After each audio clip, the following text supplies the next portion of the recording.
Good Erev Shabbos to you, and I hope you're all well. Firstly, Mazel Tovs this week. Mazel Tov to Gail and Michael Garcia on the occasion of Sammy's bar mitzvah, to Linda Davidson on the occasion of her grandson's bar mitzvah, to Judith and Johnny Ison on the birth of their daughter, and to Karen and Alan Kay on the engagement of their son, and to anyone else who's celebrating a birthday or anniversary in the coming week. We wish Refuah Shalema, a full and speedy recovery to anyone who's unwell. We wish Arichas Yamim, long life, to anyone observing a yortzeit in the coming week.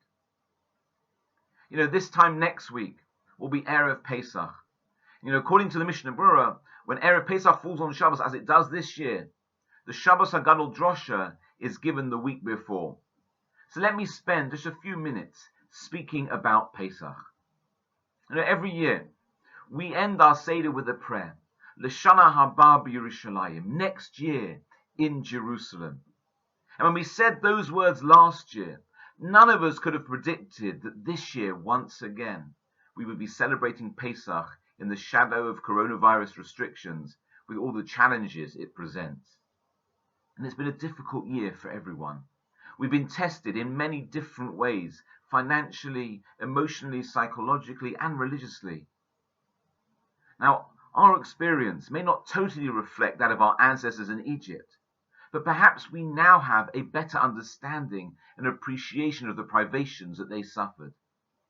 Spoiler alert, we'll say in the Haggadah, Avadim Hayinu, we were slaves to Pharaoh in Egypt, Vayavidu Mitzrayim es bnei Yisrael b'farech, and the Egyptians enslaved us with crushing harshness. They made our lives bitter with hard labor, with mortar and bricks, and with all kinds of labor in the fields.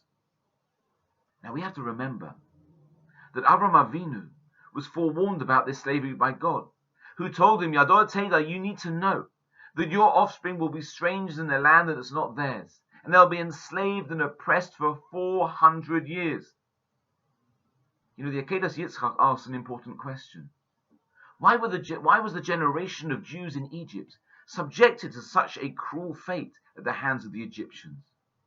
And we're entitled to wonder that, since the Torah doesn't offer a list of specific wrongdoings of the people that meant they deserved it. And he answers that in fact this was simply a piece of information to Avraham and not an evil decree.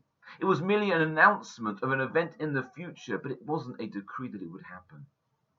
And so it's important to realize that the exile in Egypt didn't come about accidentally, nor because of the misdeeds of the people during that generation. Rather, it was the result of a profound divine plan to set in motion the realization of God's promise to Abraham that we, his descendants, would become a great nation. Looking at it this way, we can now understand that enduring and surviving the slavery was actually a necessary stage in the process of our godless, our greatness.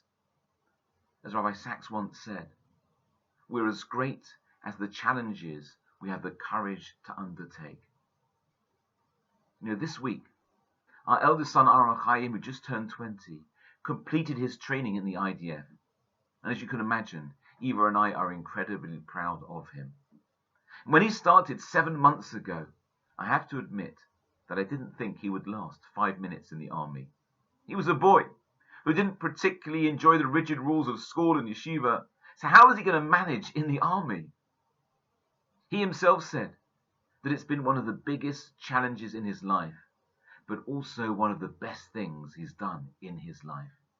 Drafting into the religious unit Netzach Yehuda has been amazing, even with Corona in the world making it one of the hardest times to draft.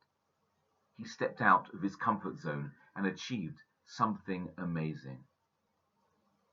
Friends, we never really know what we're capable of until we test ourselves. The Jewish people, our ancestors, were pushed to the limits and beyond. They endured the unimaginable in Egypt. As it says in Parshas Vayeschanan, God took them out Mikura Barzel from the iron blast furnace of Egypt, Lios Loila Am, to be his people. And the Maharal explains the metaphor that just as the furnace purifies, refines, and thus strengthens the metal, so too did our experience in Egypt prove our greatness. And throughout our history, our resolve has constantly been tested by oppression and persecution, and all of these have contributed to our greatness. So this may not be the Pesach that we hoped and prayed for in Jerusalem or Netanya, or even just surrounded by our family and friends. But the challenges make us stronger. They prove to us that we're capable of doing more than we ever thought possible, and they contribute to our greatness. We need to know that this too is part of the divine plan. And it shows us that we have reserves of untapped inner resources. That means that we always have capacity to deepen our Jewish knowledge, to increase our commitment to Torah and mitzvahs, to do more. God himself believes in us and knows that we can. And that proves our greatness. And that is something worth celebrating. That's a taste of freedom worth savoring. L'shana haba b'Yerushalayim. Please God, next year in Jerusalem. Good Shabbos.